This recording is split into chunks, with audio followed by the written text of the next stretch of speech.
Good morning, everyone. Welcome to a new video on the Toyota Maintenance channel. Today, I'm going to show you how to change or replace the cabin air filter on a 2020 Toyota Corolla. Stick around to see the full process. The filter is located right behind this cover here. First, we'll unclip this part, then we'll need to push it back slightly, and then forward to remove this cover completely.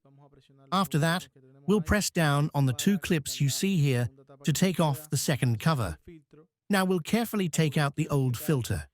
It's important to remember that this filter should ideally be replaced every 5,000 to 10,000 miles to keep the air in the cabin clean.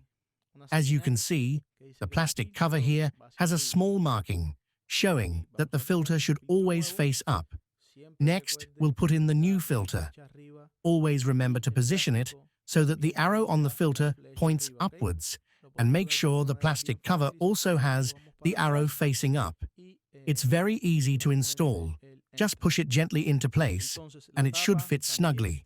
Before we finish, make sure the cover is aligned with the arrow pointing up as well.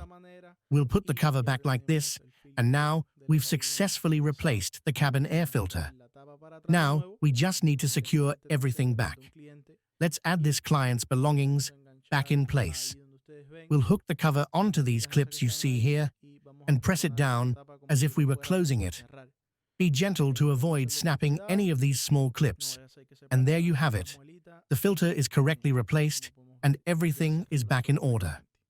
I hope you found this video helpful. If you did, please give it a thumbs up, leave a comment, and don't forget to subscribe to the channel. See you in the next video.